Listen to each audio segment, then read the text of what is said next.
O quarto painel do 8º Congresso Estadual dos Fazendários, CONEFAZ, trouxe um tema bastante importante: a reforma tributária e a sua repercussão no Pacto Federativo, com o Ladislau Dobor, economista e professor titular de pós-graduação da PUC de São Paulo.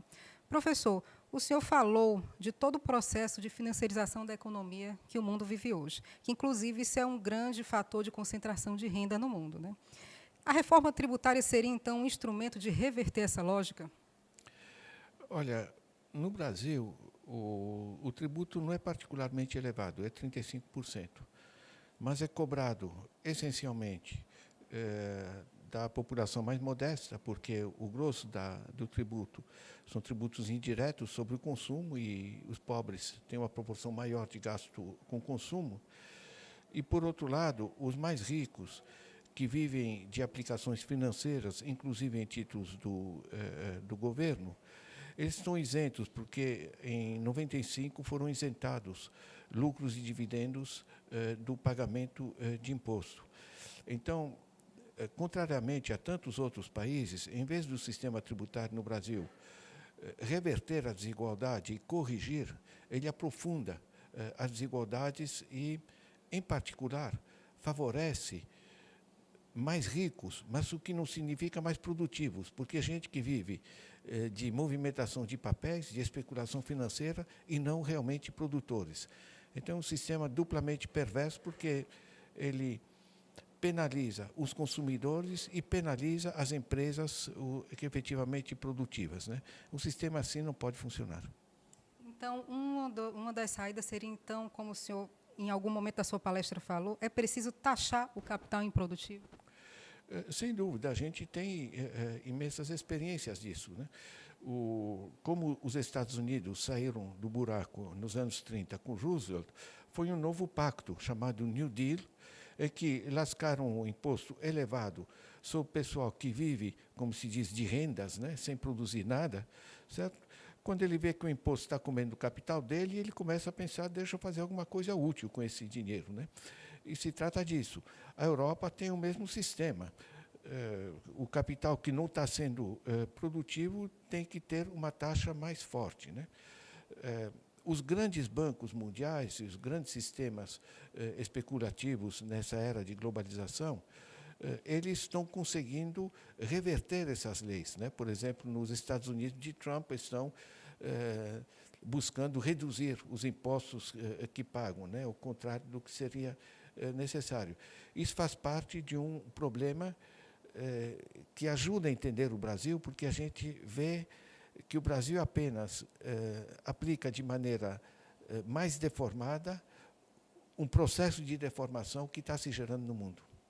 Professor, nós sabemos que a reforma tributária acaba tendo um entrave porque são muitos interesses conflitantes, né? De que forma, então, um congresso como esse dos fazendários, de que forma os servidores, os trabalhadores podem influir para que nós tenhamos uma reforma tributária que tenha, de fato, que gere uma justiça fiscal, né, no nosso país? Veja bem, nós estamos num país em que, em 1995, se isentou lucros e dividendos de pagar imposto. É escandaloso. Se criou também, em 95, o sistema de juros elevados sobre a dívida pública, ou seja, a apropriação de grande parte dos nossos impostos por bancos e outros intermediários financeiros, né? Em 97, se fez uma lei que autoriza esses grupos, essas grandes corporações, a financiar os senadores, os deputados, enfim, porque liberou o financiamento corporativo das campanhas eleitorais. A partir daí, você não tem mais, no Congresso, representante do povo, você tem representantes, essencialmente, dos grandes grupos. Você tem a bancada ruralista, você tem a bancada da grande mídia, você tem bancada desse tipo, né? Então, você foi deformando a política profundamente e gerou um sistema, hoje, que é simplesmente disfuncional, né?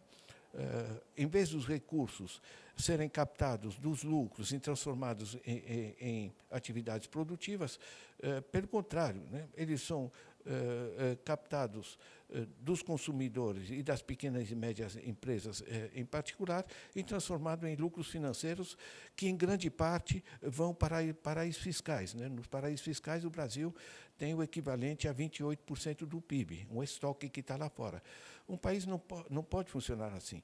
Então, se a gente pegar os fazendários que têm uma atividade direta, digamos, que é de fiscalizar, mas, ao mesmo tempo, se a gente gera uma compreensão melhor por parte deles, digamos, de qual é o tamanho, qual é a dimensão da deformação que temos a enfrentar, isso tende a gerar, digamos, um sistema de controle, de regulação, que a gente precisa restaurar nesse país, porque isso realmente, com esse processo, essa articulação do sistema do poder financeiro e da corrupção política gerou uma crise em que estamos atolados, né?